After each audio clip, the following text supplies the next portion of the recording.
From taught to self-directed, a continuum approach to musical practice. The purpose of musical teaching is not permanence, it is passage. Yet much of music education behaves as though the opposite were true, as though the teacher were meant to remain central, visible, directive, an ongoing authority whose presence is required for progress to continue. In such models, practice is assigned, monitored, corrected, and measured. Motivation is managed. Independence is promised later. The continuum approach begins from a different assumption, that teaching music exists to make itself gradually unnecessary. Practice, in this view, is not a task handed down, but a capacity that must be grown. It is not sustained by supervision, but by understanding. A student who practices only when instructed has not failed. They have simply not yet been taught what practice actually is.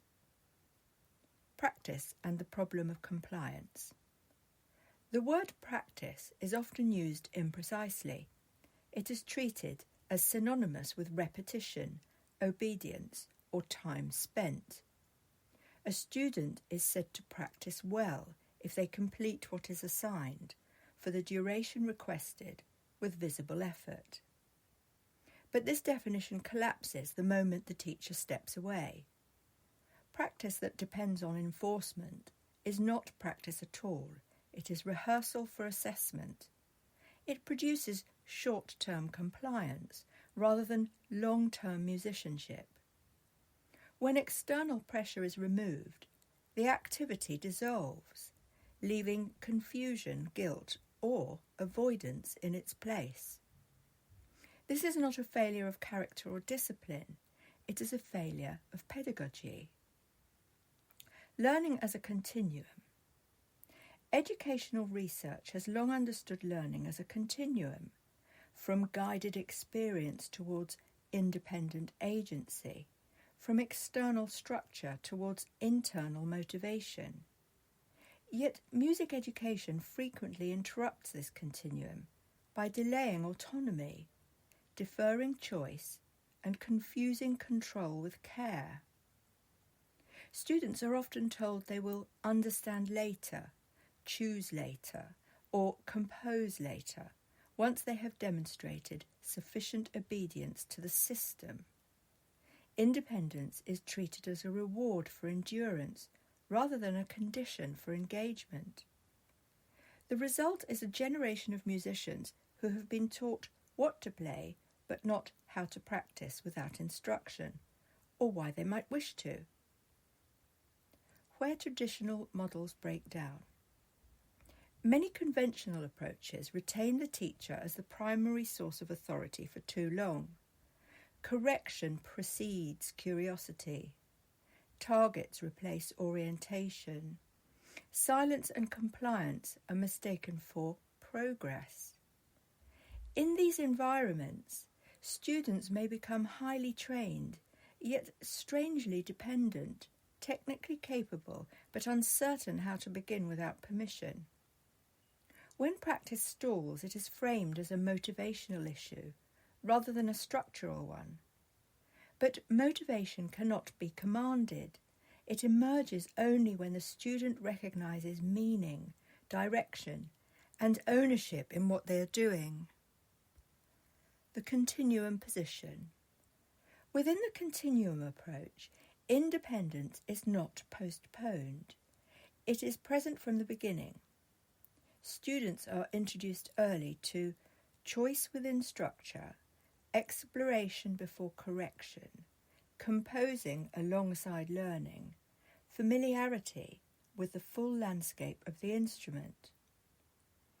This is not an abdication of guidance, it is a reordering of priorities. Orientation comes before expectation, scope comes before precision. Understanding precedes repetition. The student is not asked to obey an abstract standard, but to enter into a relationship with sound, space, and movement. Independence is not the end goal of learning, it is the medium through which learning occurs. Motivation as a byproduct. The continuum does not attempt to motivate students through reward, pressure, or fear of falling behind. These tools may produce activity, but they rarely produce attachment. Instead, motivation arises as a byproduct of clarity and safety. When students understand their instrument, recognise their own progress, and feel a sense of ownership over sound, practice ceases to be something imposed. It becomes something chosen. This shift is subtle but decisive. Practice moves from public to private, from performance for approval to exploration for oneself. The disappearing teacher. The ethical teacher plans for their own disappearance, not through abandonment, but through careful withdrawal. Guidance becomes lighter, authority becomes shared. Eventually, the student no longer needs to ask whether they should practice. They already know how. This is not a loss, it is the success of the work. The Continuum Approach does not ask when the student is ready to practice independently. It assumes they always were, and asks instead what conditions are required for that independence to emerge safely and sustainably. Teaching, then, is not the art of control, but of release. And practice at last becomes what it was always meant to be, a private act of attention, curiosity, and self-directed growth. Copyright 2026, Sarnia de la Mare, The Continuum Approach.